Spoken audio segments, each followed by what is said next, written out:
Welcome to Tales from the Waystone, a King Killer Chronicle reread podcast. We are your hosts, Will and Phoenix. Let's get into it.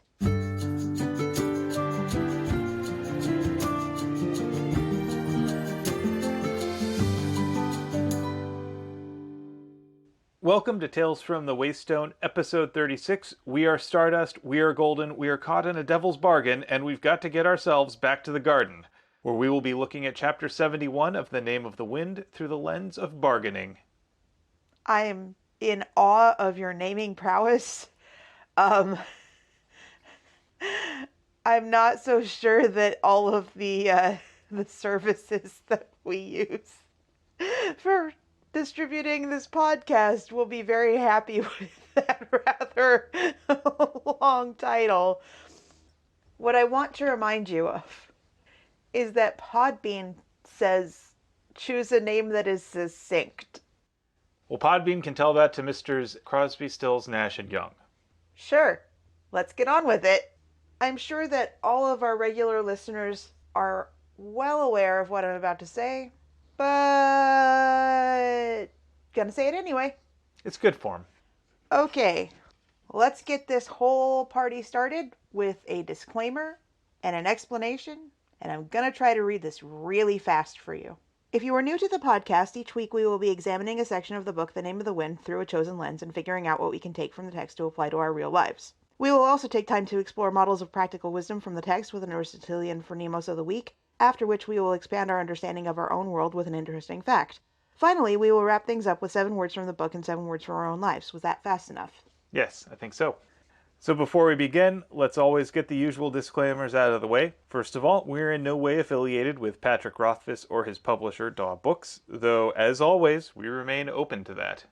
Second of all, our discussions naturally assume that either A, you've already read the main books, The Name of the Wind and The Wise Man's Fear, as well as the other ancillary novellas and short stories in the continuity, or B, you don't mind knowing how you die.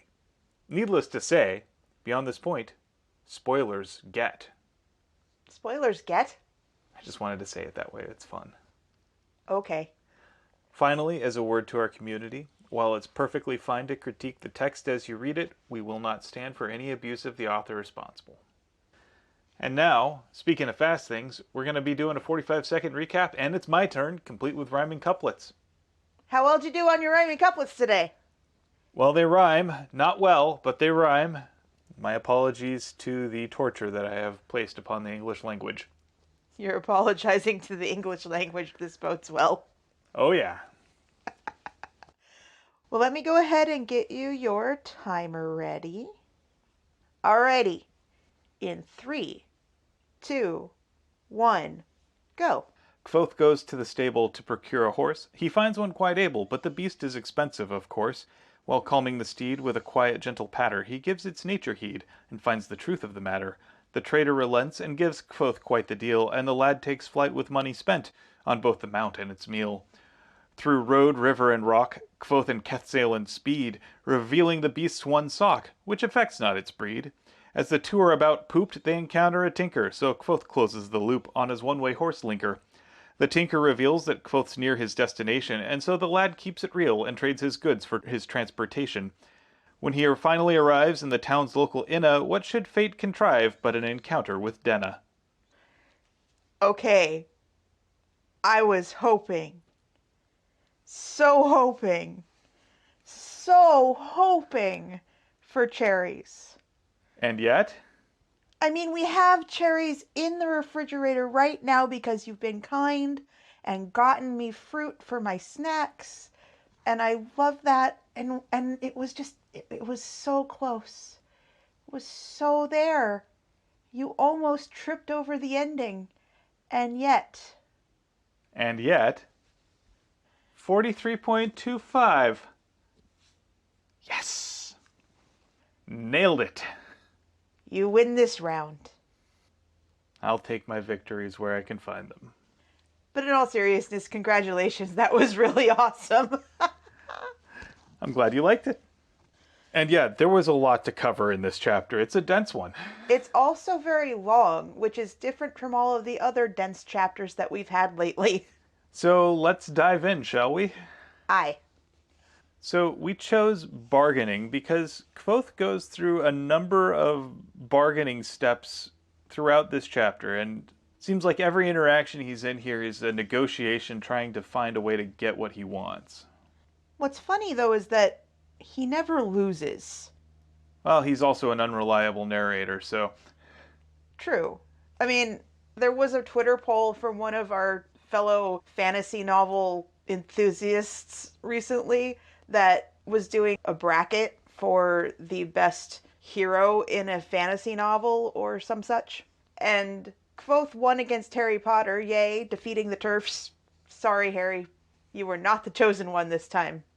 But he did lose against Randall Thor. Is that right? yeah, he lost to Rand from Will. Yeah, Althor, Rand Althor. Everyone just was like, yeah, Kvothe is great, but Rand wins. That's because there's a lot of Wheel of Time stands out there. There's a lot of Wheel of Time podcasts out there, Yeah. and we love all of them. I love them more than I love the Wheel of Time. I have a complicated relationship with it. Correction, we love all the ones that follow us and we follow. How's that? Yeah. But as we said there, we can't really fault them for choosing Rand over Kvothe, and that's because Kvothe is an unreliable narrator. I also think there is a distinction between Kvothe, as he actually is, and Kvothe, who is the hero of the story he tells. I am 100% on board with that. And I think ultimately the final reveal in Doors of Stone is that Kvothe, the actual person, doesn't amount to much at all and has greatly inflated his overall importance to the scheme of things. It's an interesting theory. You know that we're about to record our Backcountry bonus podcast for this upcoming equinox pretty soon, right? Yep. Stay tuned to see some of my other crazy theories. Are you eliciting any suggestions from our audience on Twitter or anywhere else? Absolutely. If you have any crazy theories you want me to discuss, you can DM me on Twitter at Teppish. That's Teppesh.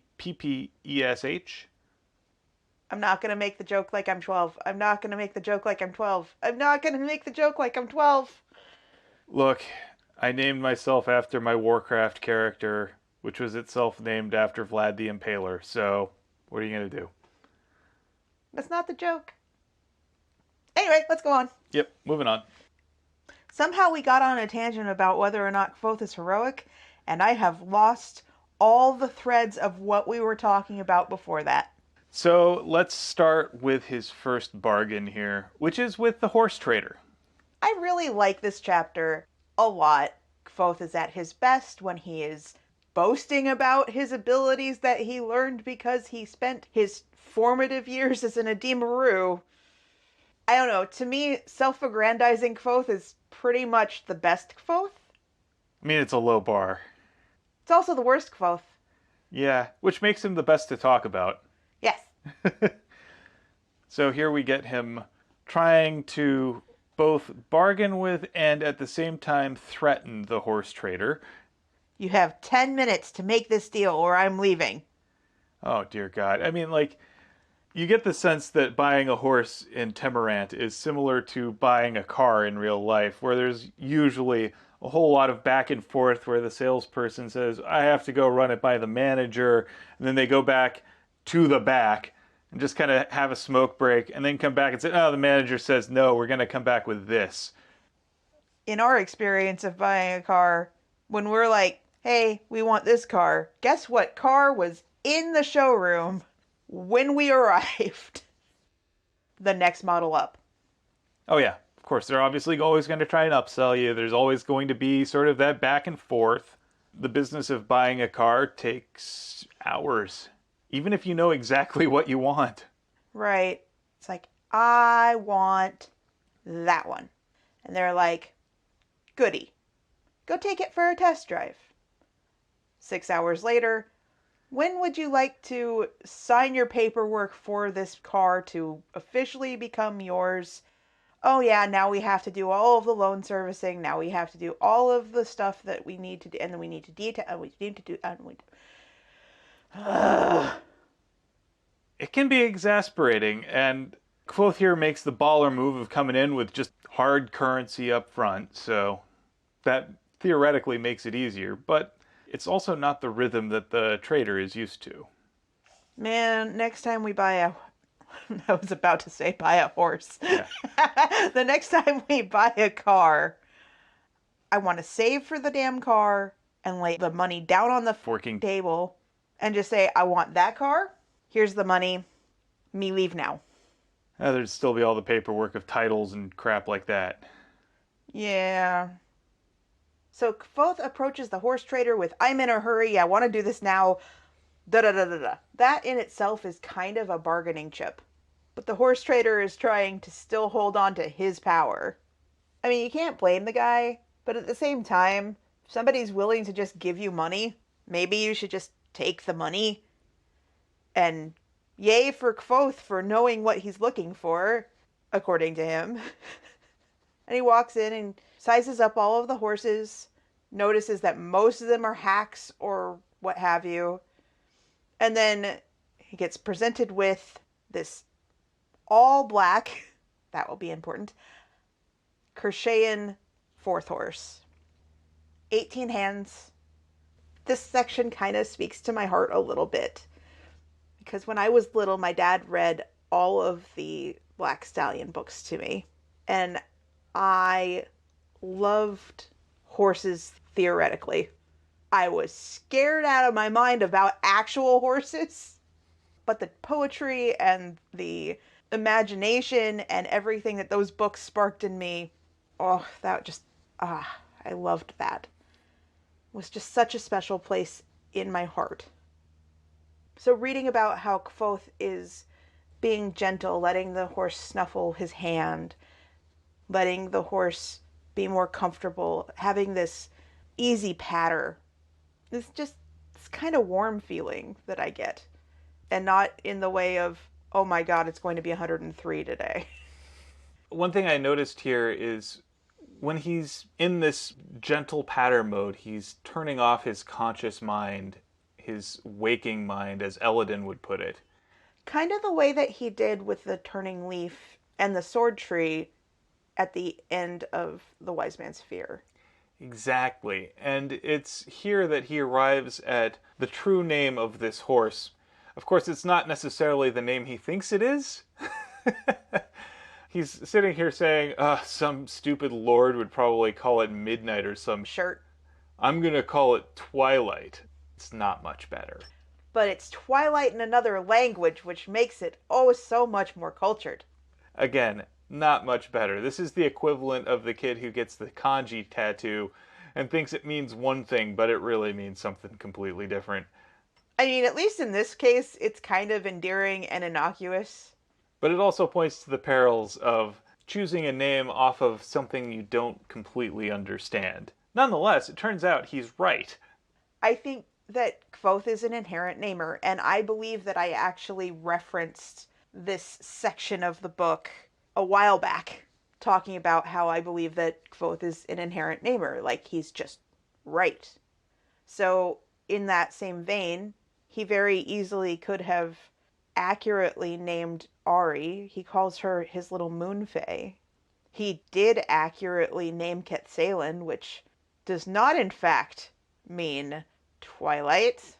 It means, in fact, one sock, which I find so endearing and I love because I have a thing for socks. And we sometimes call our little Sokka kitty Socks. And, in fact, we love this horse so much that that's actually what you named your guitar after. Yep. Around the time this drops, we'll include pictures of Quetzalin, the guitar, on our Patreon page. For anyone that would like to look at this guitar that Will says is an absolute shredder and does not suit the style of music that I typically or ever play. But it's mine anyway, and I love it. Look, it's an Ibanez RGA. That's a shredder's guitar right there. But it's pretty and comfortable. Which does not negate the shredding part. Shredding is both pretty and comfortable. I'm never going to shred on that guitar. I know. It makes you so sad. I know. It does. For those of you wondering where our Patreon can be found, Patreon.com/Waystonepod. It will be up for free for everybody. I'm not going to put it behind a paywall or anything.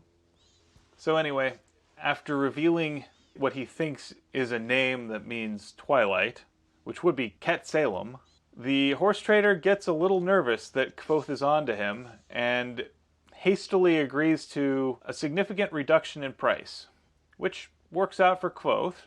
It's the equivalent of getting something B stock that has damage you don't really care about. There's nothing inherently wrong with Ket Salem. He just isn't completely black. And he certainly runs just fine, as Kvothe is about to figure out. And this actually brings me to a bargain that I noticed. Kvothe is in bargaining mode right now, and that means that everything he thinks about is in terms of bargains, where he says, I would have killed a dozen horses if it would have helped me get more information about the Chandrian and why they killed my parents. Which means he's thinking of everything transactionally. He's thinking about what he has to trade, whether that's time or distance or, as it works out, horses. More correctly, the life of a horse. Right. All of this is in an effort to find out more about the Chandrian, which is, of course, the burning secret need that he's been experiencing pretty much ever since his parents were killed. Now, granted, he decides that it's not worth completely running Ket Salem into the ground, so he lets him get up ahead of steam first before going to full gallop. But it is illustrative of how he's thinking about everything. He's already traded just about everything he's got just for the loan from Davy.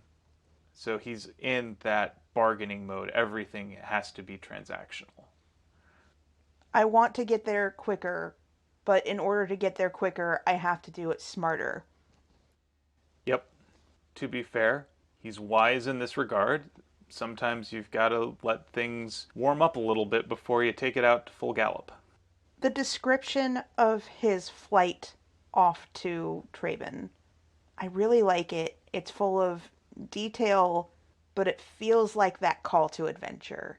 It feels like there's something so different about this section of the book, this chapter of the book, than we have had for the last few hundred pages. And it kind of takes it from that everything's the same, and this transition is just so beautiful. I think part of it is we see the book finally shifting into gear here. Much like Ket Salem, he spent the first part of the book kind of walking and then cantering, and he cantered for quite a while just to kind of get into the groove, and now they're at that full gallop where he has covered close to 70 miles over the course of a single day, when before that, that would have taken weeks. I'd like to also point out something. You missed trotting. Trotting is uncomfortable. Trotting is Tarbean. Yes. That's exactly it. Now we're finally at that full gallop where things are moving at pace, where threads are coming together, and we're finally moving towards our destination. One thing I would like to point out, though, about Patrick Rothfuss's writing, he fulfills the promise of a detail quickly. I crossed a stream full of solvents 3 times. 1 sock. Also, I find it notable that it was 3 times that they crossed the stream as it wound around through switchbacks and things like that. I thought that was a nice little bit of storytelling there. Those 3 times reveal the truth of Ket Salem, which turns out it was purely cosmetic because the horse ran pretty good. This section is slightly mystical, and I think that that is aided by the addition of the Tinker. The Tinker serves to be our little bit of a chance to catch our breath and see just how far we've come. When Kvothe finally meets up with the Tinker, he can tell that Ket Salem doesn't have a whole lot left in him, because he has ran hard and far and fast. And I imagine at this point Kvothe is probably also feeling pretty gassed. Yeah. Have you ridden a horse I don't think so, no. ever? No. Not even on a beach? No. Not even like a trail ride? No. Wow. Huh. I have on a beach and on a trail ride. Even when they're going slow, when they're walking, if you are not used to it, I mean, when was the last time you rode a bike? It's been a couple years now. I know. Do you remember how you felt the first couple of times out of the gate on your bike? Yeah, I was feeling pretty saddle sore. Yeah. So now imagine that is a living animal that is unpredictable, that jostles and bounces you around, and is also pretty wide. I gotta figure that Kvoth's been getting a workout in muscles he hasn't had any occasion to work out. Yeah, in a long time. He's probably feeling it. I mean, just the shock to his skeletal system from those hard gallops. You gotta figure that. Gallops are actually okay. They're kind of smooth. Trotting, as was stated in the book, trotting, it's just up and down and up and down and up and down and up and down and up and down and not pleasurable. That'd be pretty jarring. It's essentially the saddle hitting your butt. Let's say butt. It's not your butt, but Your tailbone. no, it's not even that. Never mind. Yeah, let's put it this way. Your pelvic region is having some issues. And I think that's all we have to say at this point because I think we've spent more time on this than is strictly warranted. I would like to not think about Kvoth's pelvic region anymore. Thank you. You're welcome. Okay. So now we enter the third round of bargaining. First, our bargain was the horse trader. Second was the bargaining with Quetzalin. And now we're bargaining with the tinker. Now, of course, as we remember, one always has to be kind to tinkers because this is a bit of folk morality that everyone ascribes to, which, again, I maintain the tinkers have done a really good job of burnishing their reputations. They have a great PR department. Seriously. And this is sort of a different feel from the bargain with the horse trader. This one has kind of an easy, pleasant feel to it. I think part of it is because Kvoth is, for the first time in a while, kind of getting back to his traveling roots. And in so doing, when he encounters the tinker, they're both kind of wanderers at this point, and they're both able to speak on that level. I like the little easy exchange of, you're not a bad liar, but you need to know when to stop. If the bait's too big, the fish won't bite. Which I think kind of sums up Coates' philosophy in his telling of the story to Chronicler. You get him to swallow those little half-truths first, and then work your way up to the big lie that Kvoth, the person, actually matters in the grand scheme of things. Anyway, that's for our Equinox pod. And then Kvoth is performatively horrified and name drops the Ademaru, which I'm still not 100% certain that all of the Rue are actually good folk. My guess is that just as with any folk, there are good ones and bad ones. There's no universal that you can apply to, a nation or a group of people. However, I do imagine that Tinkers would be more likely to have favorable interactions with the Rue just by virtue of being folk who don't have a set home. I do note that this particular tinker has two donkeys. Who else had two donkeys? That would have been our good friend Ben Abinthy. So I think that that's another way in which this tinker has kind of automatically endeared himself to Kvoth. Yeah, definitely an echo of Ben. This is where we get our revelation that One Sock is an apt name. Kvoth kind of does a face palm and goes, "Oh my god, we walked through solvents." And he says, "That shim bastard." And I'm like, is shim a racial epithet? I think it kind of is. Which is icky. It really is. It carries certain. Ugh. Ugh. Ugh. Yeah. It's something that seems to only be applied to people of Shaldish descent and is associated with parsimony and unfair dealings. Yeah, Never mind the fact that Kvothe got a good deal on a horse who has carried him way farther than he had any right to hope for. And way faster, too. Because keep in mind, it's only been a few hours since he's left Imre. yeah, he says it's about an hour afternoon, That was way better time than he had expected. or had any right to expect. We also find that Kvothe gets that, of course, that's why the course was so much cheaper than I thought it would be. That guy thought I knew his secret. At the same time, he kind of did, because his unconscious mind, I think, did recognize the true nature of Quetzalcoatl, that he really was a one-socket creature. And at the end of the day, this is like discovering that that super great deal you got on the Ferrari was because there was a little ding that the salesperson had put nail polish over. I mean, my other guitar, my Yamaha acoustic, is named Kvothe, and I got a good deal on it because when somebody at the shop changed its strings, they accidentally put a notch in the headstock that almost no one can see and is not structurally damaging.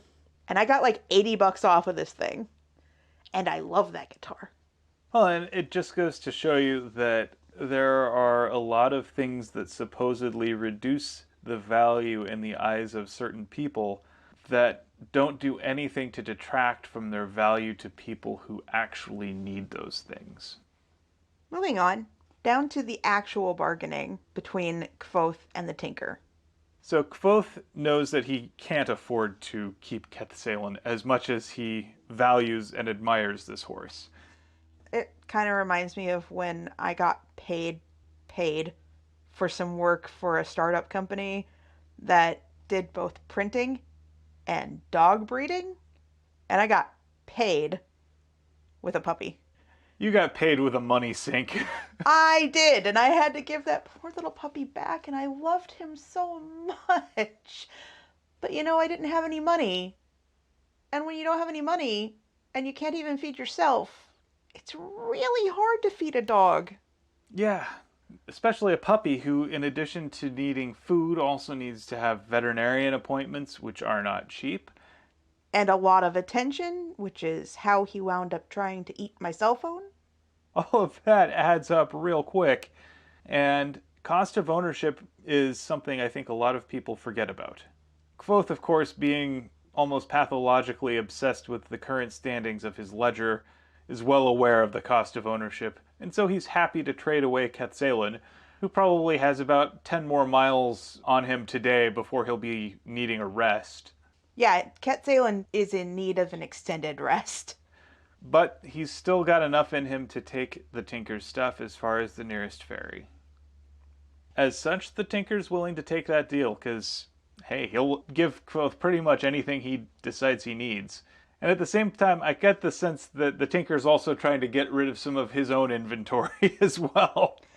Hey, here's this heavy thing that I have that's kind of a novelty. Would you like it?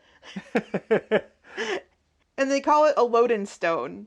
And then Tinker's like, well, technically it's not a Loden stone, it's a Traben stone. Which makes me think of, well, technically it's not champagne. If it's not grown in Champagne, it's just sparkling white wine. Pretty much. Definitely has that feel to it. He's also asking if he wants multiple bottles of liquor and wine, all of which are heavy things. It's like when you're playing Skyrim and suddenly you realize that you're out of inventory space because you've been picking up every single thing, and then you find the nearest merchant and you try and figure out what you can offload. You are encumbered, and now you have to walk very, very excruciatingly slowly. I hate that feeling. And I get the feeling the Tinker does too. Note about Skyrim. This is why, and literally the only reason why, I cheat. This is why I put in dev codes. Because 300 pounds in Skyrim is nothing. Especially with armor and weapons and however many other miscellaneous things you might have picked up. And anything that you may or may not want to craft with. Right. Dragon bones. how many of these can I use? And how many of them do I need to get rid of? I don't like playing inventory management in the game. That's just not me. So, cheats? Or you find someone handy who you can trade with. Or you just have a follower along that has larger inventory space than you do. Or you keep sticking all of the stuff you want to save into all of the treasure chests nearby, and then you forget where everything that you wanted was. the Let us know if you also have this particular experience with Skyrim. struggle is real. Anyway. Naturally, the Tinker is a little put out when Kvothe denies some of the trading requests. Because, hey, he wants to get rid of inventory too. And it's actually kind of a secret that in retail, inventory represents assets that you can't spend. And so anything you can do to get rid of some of that inventory, especially stuff that's hard to get rid of, ends up being beneficial in the long haul. Finally, they arrive on a deal. Kvothe also gets an extra shirt since he seems to go through them a lot faster than he'd like. And he takes the bottle of brand, which he believes will help disinfect his stitches if he needs to. So what he got is blanket, shirt, brand, and 3 jots. He didn't go for the rope? No. No. This is literally it. I think the rope was a little bit of a callback to Lord of the Rings because everyone knows, according to the Gospel of Samwise, that you need to have a little bit of rope. You never know when you'll need it. I think that the lack of rope and the lack of fruit wine is ultimately going to bite him later on in the chapters of Traven. I distinctly remember him wishing that he had kept the fruit wine so that he could have a nice little date with Denna. Well, I don't blame him for that. Not really, but I mean, this might not be the time. Probably not. And then I think also the lack of rope is going to vex him as well. This is why you should just say yes to whatever the Tinker says you need. Especially rope. You're always going to need rope. You don't know why, but there'll come a time, and you'll be glad that you have it. The Tinker is talking about years of experience traveling the road, and I am sure that rope has probably come quite in handy. Kvothe would do well to heed that advice. Kvothe, of all the people, do you really think that Kvothe is going to heed anyone's advice? No. That's why he's not our Phronimos. Ever. Ever. You could make an argument this time around that he does at least seem to know what he's doing with the horse. But he's still not our Phronimos. I don't care. At this time, though, Kvothe and the Tinker part ways. Kvothe is kind of afraid that he's offended the Tinker a little bit. So he offers to help load up Quetzalon and get everything ready and prepared so that the Tinker can go on his merry way. The Tinker goes east.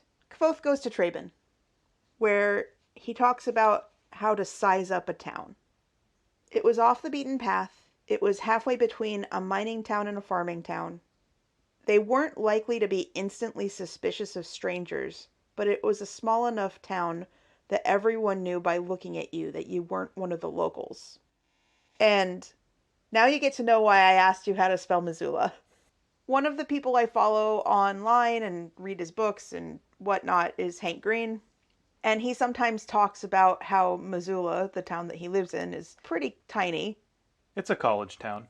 But I get the impression that it's not like a one-horse town. It's a town where, yeah, you'd probably notice if somebody showed up that wasn't from around these parts. Which, in turn, is also a little like Night Vale. And Kvothe is an interloper. Interloper! Interloper! Point, stare, interloper! Anyway, do yourself a favor. Listen to Welcome to Night Vale, if you do not already. It's a small one-horse town, maybe two-horse. And definitely not exactly a bustling hubbub.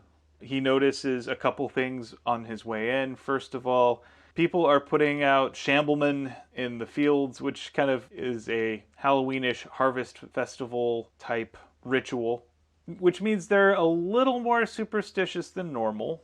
And he also notices that their church is pretty big and happens to include a pretty big iron wheel. The largest that he'd ever seen, and it was made out of real iron. He speculates that this may not be especially related to piety so much as the fact that it's a mining town and there's a lot of iron to be had. And there's some civic pride. Which is all well and good. You use what's kind of the local flavor. But it does mean that people here definitely have an eye towards supernatural explanations of things. Which will play a part in his interactions with the local townfolk. So, anyway, he makes towards the local inn and does his best to ask around without really asking around. AKA bullshit. And he gets referred to someone who survived the wedding massacre. And hey, maybe it's his quote, cousin. And who should it be? Let's say it on 1, 2, 3. Dana. Because of course it is. Because remember, Kvothe thinks that their love story is star-crossed and important. Though she does say that it takes a special sort of man to show up when he doesn't know that there's trouble. Yep. I'd also like to note that in true Kvothe and Dinah fashion, the first 1, 2, 3, 4 things that Kvothe says to Dinah all consist of 7-word sentences. He's got it bad. And with that, I think it's time for us to talk about our Phronimos. I agree. It's your turn this week, so why don't you tell me who you picked? Well, let's think about this for a second or two. We have the horse trader. We have Kvothe. We have Kitsalan. I really could choose Kitsalan because he was smart enough not to drink solvents, which I'd say is maybe possibly still wiser than Kvothe. But nah. We've got the Tinker, the Innkeeper, and Denna. Who do you think I'm going to pick? Well, let's run down things here. So, the horse trader kind of is trying to pull a fast one and ends up losing a little bit of money on the deal and not getting as much as he'd hoped for Kitsalan. So, I don't think that's our Phronimos. 2, it's never Kvothe. 3, Kitsalan's a horse, and a horse is a horse, of course, and he can't talk. So, it's not going to be him. It's definitely not the innkeeper, because the innkeeper's kind of superstitious and a little gruff and doesn't really have a whole lot there except just to be pointing the way. And Denna also doesn't really do much in this chapter either, so it can't be her. So obviously that leaves the Tinker. You are correct, sir. You really should just trust the Tinker. His wisdom doesn't necessarily shine through as well when you look at this chapter in isolation, but I do believe that as you go on in this section, the Town of Traben section, which, by the way, if anyone would like to give us some suggestions for lenses to look at the Town of Traben through, we are active on Twitter at Waystone Pod. Let us know what you think. Anyway, now that that shameless plug is out of the way again, but I think that there is something to be said about the wise old man that you meet on the road. And I think that there is something to learn from the fact that while Kvothe intellectually knows that he should trust the Tinker, he still thinks that he knows better for his own circumstances and says, no, I'd rather continue to dicker. It speaks to the Tinker's character that while his face soured a little bit, he didn't fight. He might very well know what is better for Kvothe, either actually know, like being precognizant, or just mystically, this seems right. But he also knows not to fight with his customer. Yeah, the customer is not always right. No. I mean, I've worked for floral nurseries where people have brought me back a plant that is super dead in a garbage bag full of dirt, and that we had to have an expert identify so that we could give the customer back $30. That's not right. You don't know how to take care of a plant. So, yeah, the customer's not always right, but there's very seldom much to be gained from trying to convince them otherwise. You may ultimately win an argument where through skilled logic and debate you show them the error of their ways, but they're never going to think more kindly of you for it. And you've probably lost that customer for life. I agree with you. I think the Tinker's a good pick. Thank you. On to our interesting fact. Yep, so we're of course taking to heart the lessons of Master Eladin, and this is a bit of ancient knowledge being rediscovered. I call this one Apply Poultice Directly to Skin. So, when dealing with bacterial infections, scientists often have to contend with antibiotic resistant strains, which means they sometimes have to look in otherwise unconventional places for ideas. An example of this is a medieval potion called Bald's Eye Salve, which is a potion consisting of garlic, onion, wine, and just a little bit of bovine bile, documented in Bald's Leech Book, which is an early Anglo-Saxon medical textbook from approximately 905 Common Era that was found in the British Library. Okay, so in a way, this kind of reminds me of. I've seen it done twice, and the one that I like the most is actually from Avatar: The Last Airbender, where you've got the person who you think is an apothecary. I've probably seen it more than twice, making a potion, and the well-meaning protagonist is like, "Could you hurry it up? I need to go give this to my friend who is sick." And then the person that is making this potion looks at you and goes, "Oh, no, no, no. This isn't medicine. This is my cat's dinner." But this is the actual potion, as it turns out. So, researchers at the School of Life Sciences at the University of Warwick have published a paper in Scientific Reports that documents the potion's efficacy in treating several gnarly bacterial infections. Interestingly, the potion's effects don't come down to a single ingredient, but rather the unique interaction of all of them together, as the researchers found that recipes that omitted one or more of the ingredients did not work. Turns out you need the bovine bile. Well, that's disgusting.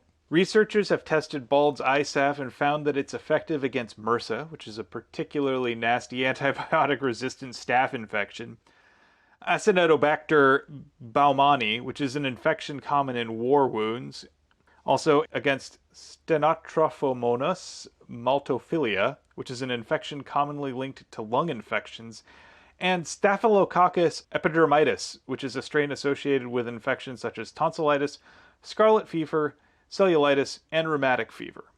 And while demonstrating promising antibacterial activity against these bacteria, the tests also crucially showed that no harm occurred to human cells or to mice, meaning that it could be used as an effective treatment at large. And while it's clear that the potion's inventor, Bald, obviously figured something out, we still don't know exactly why it works or how its inventor figured it out. Scientists continue to investigate.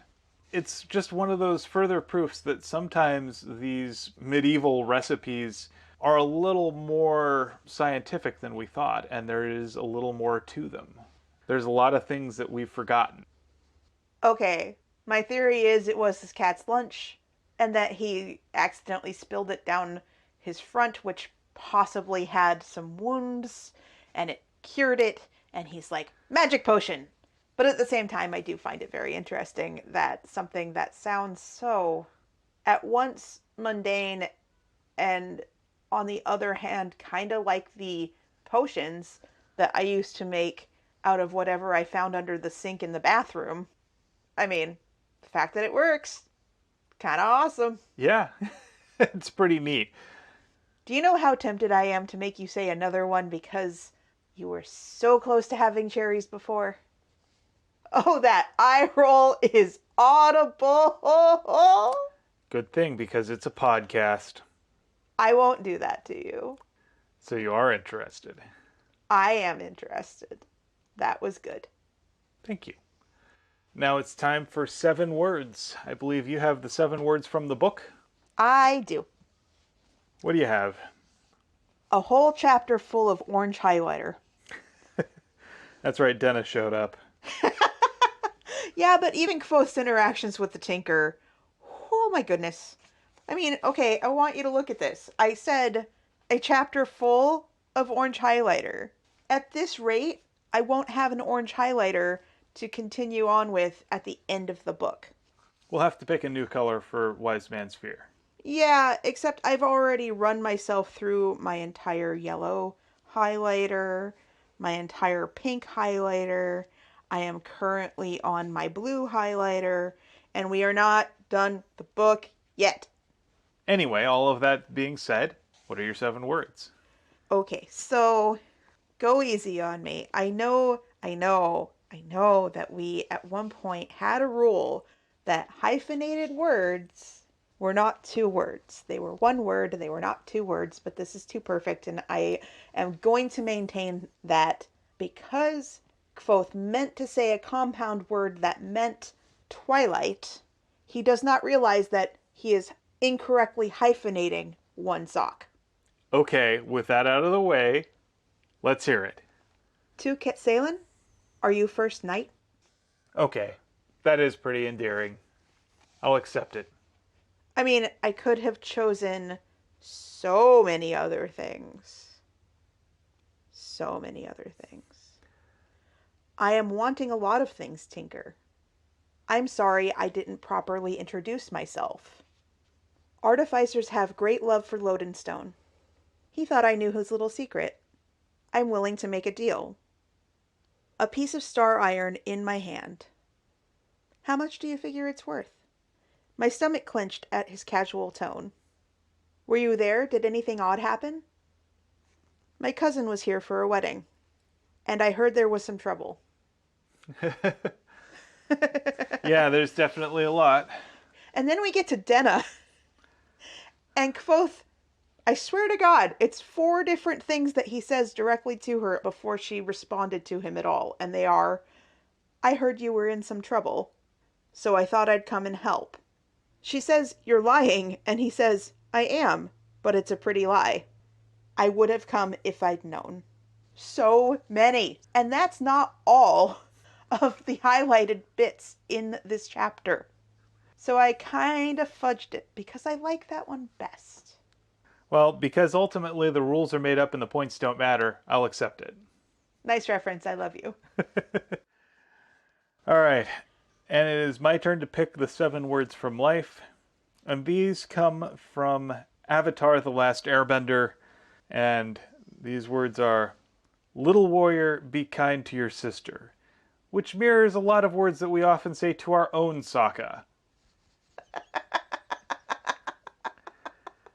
Be kind to your sister.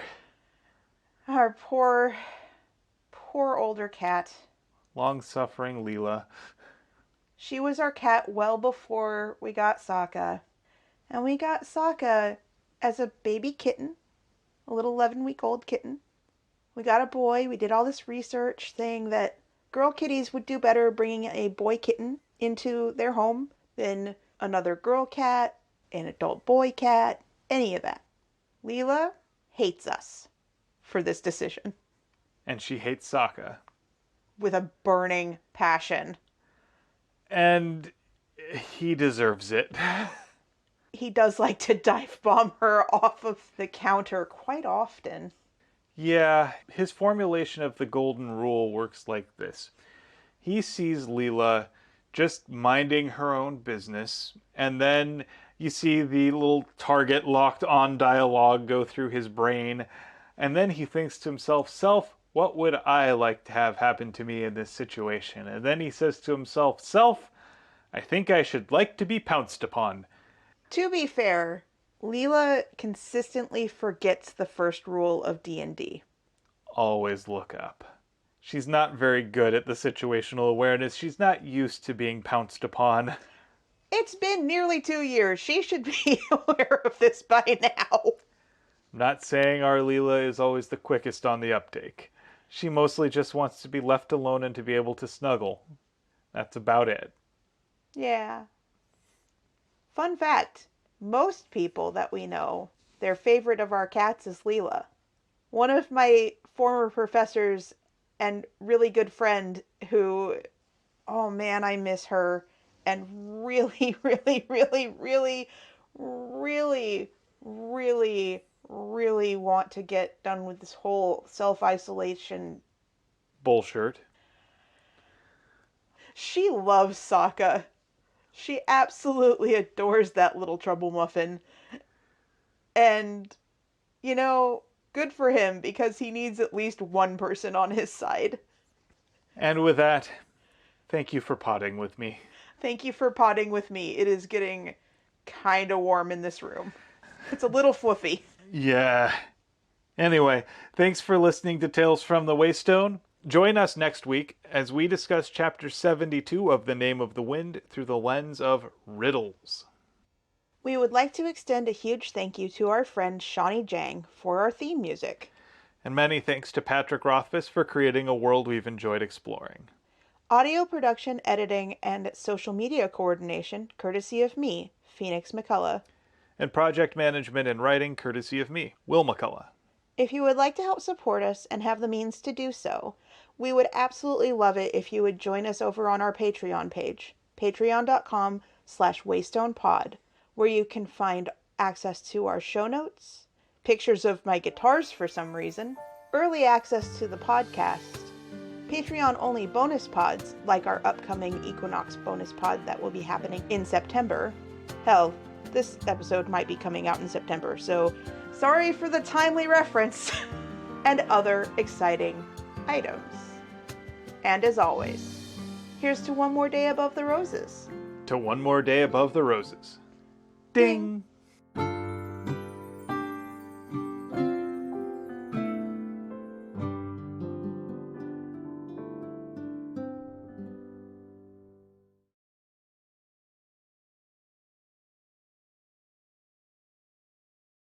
Sorry, I keep seeing beautiful art from Hellion White, and I am very, very, very happy.